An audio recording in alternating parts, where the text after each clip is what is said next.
Hi friends, അസ്സലാമു അലൈക്കും. താസ്പുഷ് ചാനലിലേക്ക് എല്ലാവർക്കും സ്വാഗതം. ഇന്ന് ഞാൻ ഷെയർ ചെയ്യാൻ പോകുന്നത് ഒരു കിടിലൻ പുട്ടാണ്. പുട്ട് നിങ്ങളെല്ലാവരും ഉണ്ടാക്കുന്നതല്ലേ, പക്ഷേ ഇതുപോലത്തെ സോഫ്റ്റ് ആയിട്ടുള്ള ഗോതമ്പ് പുട്ട് നിങ്ങൾ ഉണ്ടാക്കിയിട്ടുണ്ടോ?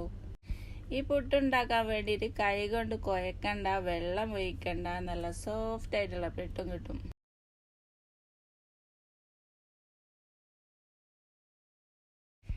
അപ്പം നമുക്ക് പുട്ടുണ്ടാക്കാൻ തുടങ്ങാം. ഞാനിവിടെ ഗോതമ്പ് പൊടി എടുത്ത് വെച്ചിട്ടുണ്ട്. ഇത് നാട്ടിൽ നിന്ന് കഴുകി ഉണക്കി പൊടിപ്പിച്ച ഗോതമ്പ് പൊടിയാണിത്. അടുത്തതായിട്ട് ഈ ഗോതമ്പ് പൊടിയിലേക്ക് നമുക്ക് ആവശ്യത്തിനുള്ള ഉപ്പ് ആഡ് ചെയ്ത് കൊടുക്കാം. ഉപ്പിട്ട് കൊടുത്തതിന് ശേഷം ഇത് നന്നായിട്ടൊന്ന് മിക്സ് ചെയ്തെടുക്കണം. എൻ്റെ ചാനൽ ആദ്യമായിട്ട് കാണുന്നവരുണ്ടെങ്കിൽ സബ്സ്ക്രൈബ് ചെയ്യാനും ബെല്ലൈക്കൻ്റെ ഹോൾ എന്ന ഓപ്ഷൻ ക്ലിക്ക് ചെയ്യാനും മറക്കരുത്. അപ്പം ഞാനിടുന്ന ഇതുപോലത്തെ പുതിയ റെസിപ്പി നിങ്ങൾക്ക് നോട്ടിഫിക്കേഷനായിട്ട് കിട്ടുള്ളൂ. അതുപോലെ തന്നെ വീഡിയോ ഇഷ്ടപ്പെട്ടാൽ ലൈക്ക് ചെയ്യാനും ഷെയർ ചെയ്ത് കൊടുക്കാനും നിങ്ങളെ അഭിപ്രായങ്ങൾ കമൻ്റായി അറിയിക്കാനും മറക്കല്ലേ. അപ്പം ഞാനിവിടെ ഉപ്പിട്ടിട്ട് നല്ലോണം മിക്സാക്കി എടുത്തിട്ടുണ്ട്. ഇനി നമുക്ക് വേണ്ടത് ഒരു മിക്സീൻ്റെ ജാറാണ്. ഈ മിക്സീൻ്റെ ജാറിലിട്ടിട്ടാണ് നമ്മൾ പുട്ട് കുഴച്ചെടുക്കുന്നത്. കുഴച്ചെടുക്കുന്നതിന് ഐസ് ക്യൂബും കൂടി ആഡ് ചെയ്ത് കൊടുക്കണം. ഐസ് ക്യൂബ് ഉപയോഗിച്ചാണ് പുട്ട് കുഴച്ചെടുക്കുന്നത്. ഈ ഗോതമ്പ് പൊടി ഒന്നിച്ച് കുഴച്ചെടുക്കാൻ പറ്റൂല, കുറേശ്ശായിട്ട് വേണം കുഴച്ചെടുക്കാൻ വേണ്ടിയിട്ട്. ആദ്യം മിക്സീൻ്റെ ജാറിലോട്ട് ആവശ്യത്തിനുള്ള ഐസ് ക്യൂബ് ആഡ് ചെയ്ത് കൊടുക്കാം.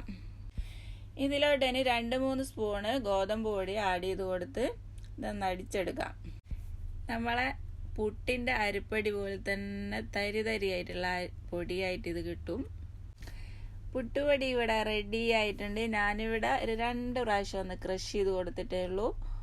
നല്ല കട്ടയൊന്നുമില്ലാതെ നല്ല സോഫ്റ്റ് ആയിട്ടുള്ള പുട്ടുപൊടിയാണ് ഇട്ട് കിട്ടും. ബാക്കിയും കൂടി നമുക്ക് ഇതുപോലെ ചെയ്തെടുക്കാം. ഇതൊരു പാത്രത്തിലോട്ട് മാറ്റിയിട്ട് നല്ല നൈസായിട്ടുള്ള ഗോതമ്പ് പൊടിയാണ് ഇതുപോലെ ക്രഷ് ചെയ്ത് കൊടുത്തിട്ട് നല്ല തരി തരിയായിട്ട് കിട്ടിയിട്ടുള്ളത്.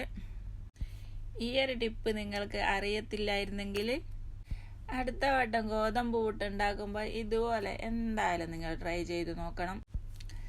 അടുത്തതായിട്ട് ബാക്കിയുള്ള പൊടിയും കൂടിയും ഇതുപോലെ ചെയ്തെടുക്കാം.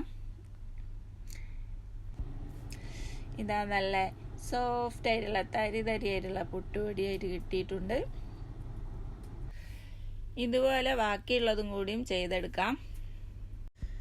അപ്പോൾ ഇതാ നമ്മുടെ പുട്ടുപൊടി ഇവിടെ മുഴുവനായിട്ട് റെഡി ആയിട്ടുണ്ട്.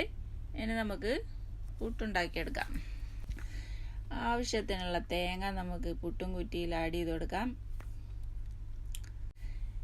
ഇനി നമുക്ക് സോഫ്റ്റ് ആയിട്ടുള്ള ഗോതമ്പ് പൊടി ആഡ് ചെയ്ത് കൊടുക്കാം. ഞാനിവിടെ 3 ലെയറായിട്ട് ആഡ് ചെയ്ത് കൊടുത്തിട്ടുണ്ട്. ഇനി നമുക്കിത് കുക്ക് ചെയ്തെടുക്കാം. പുട്ടും പാനിയിൽ വെള്ളമൊക്കെ വെച്ച് നല്ലോണം തിളച്ച് വന്നിട്ടുണ്ട് വെള്ളം. ഇനി നമുക്കിത് പുട്ടും പാനിയിലേക്ക് വെച്ച് കൊടുക്കാം. ഈ സോഫ്റ്റ് ആയിട്ടുള്ള പുട്ടു നിങ്ങൾ ഉണ്ടാക്കിയിട്ട് കമൻറ്റ് ബോക്സിൽ അഭിപ്രായങ്ങൾ പറയാൻ മറക്കല്ലേ. നമ്മളെ പുട്ടിന് നന്നായിട്ട് ആവി വന്നിട്ടുണ്ട്. ഇനി ഇതൊരു സർവിങ് പ്ലേറ്റിലോട്ട് മാറ്റാം. ഇത് കണ്ടില്ലേ, നമ്മളെ സൂപ്പർ ടേസ്റ്റിലുള്ള സോഫ്റ്റ് ആയിട്ടുള്ള പുട്ട് ഇവിടെ റെഡി ആയിട്ടുണ്ട്. ഇതുപോലെ തന്നെ ബാക്കിയുള്ളതും കൂടിയും ചെയ്തെടുക്കാം.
അപ്പം നമ്മുടെ ഗോതമ്പ് പൊടിയുടെ സോഫ്റ്റ് ആയിട്ടുള്ള പുട്ടുപൊടി ഇവിടെ എല്ലാം റെഡിയാക്കി എടുത്തിട്ടുണ്ട്. ഈ വീഡിയോ നിങ്ങൾക്ക് ഇഷ്ടപ്പെട്ടാൽ ഷെയർ ചെയ്ത് കൊടുക്കാൻ മറക്കല്ലേ. അപ്പം പുതിയൊരു വീഡിയോയുമായിട്ട് വീണ്ടും കാണാം. Thank you for watching.